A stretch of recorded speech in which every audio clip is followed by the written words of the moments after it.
Matapos ang nakunang paglabas ng isang babae mula sa imburnal, mas dumami at nabuhay ang mga espekulasyon tungkol sa mga tinatawag na mole people na nakatira umano sa mga drainage. Yan po ang tinutukan ni Mark Salazar.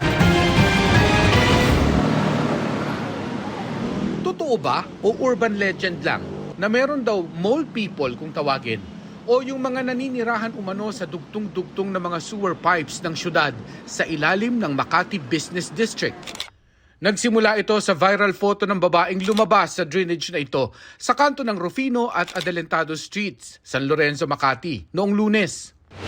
Meron din nakunan ng CCTV sa parehong drainage na 3 tao naman na isa-isang pumasok noong ding Lunes. Saan sila pumupunta? Napag-alaman natin na yun pong butas dun sa drainage ay may tagusan po.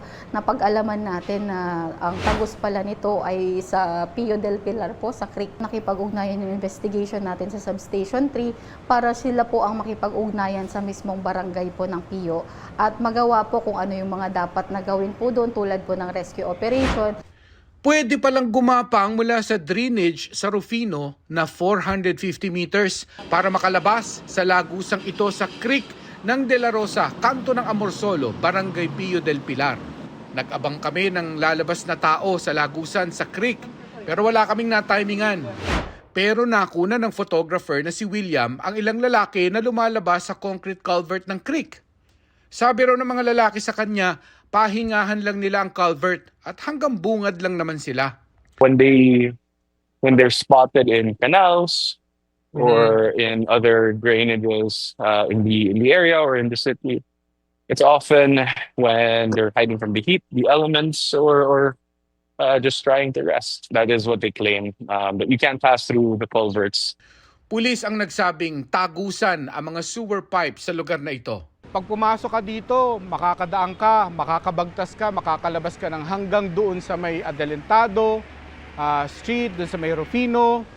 Pag naman daw kumanan ka mula rito sa ilalim, babagtas ka hanggang doon sa may Chino Roses, malalayo na ito Ang sinasabi natin dito, more than 100 meters na. Binagtas ko ang linya ng sewer ng Amorsolo papuntang Chino Roses, kung saan may nakikita rin daw na lumalabas, pumapasok na tao sa mga drainage. Kasya dyan?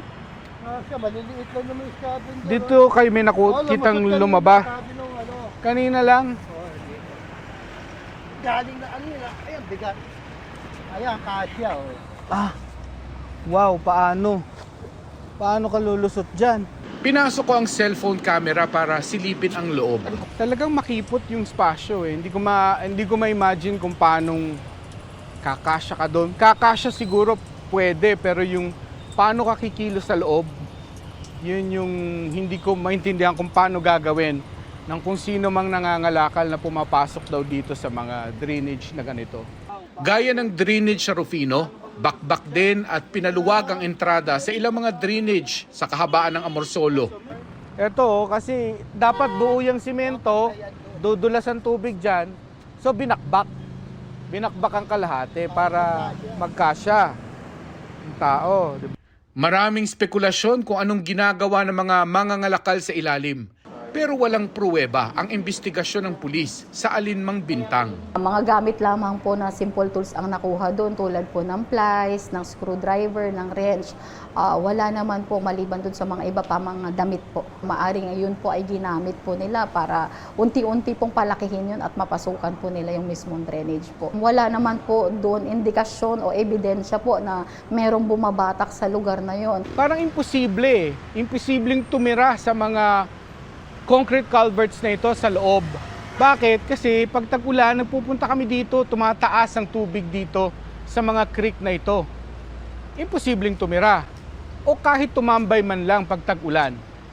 So malamang dahil tag-init, malapit sa tubig, kaya tumatambay yung iba mga kababayan natin, yung mga sinasabing mangangalakal sa mga lugar na ganito.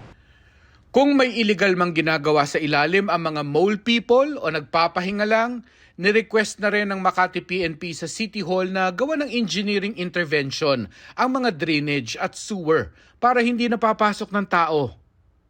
Para sa GMA Integrated News, Mark Salazar. Nakatutok 24 oras.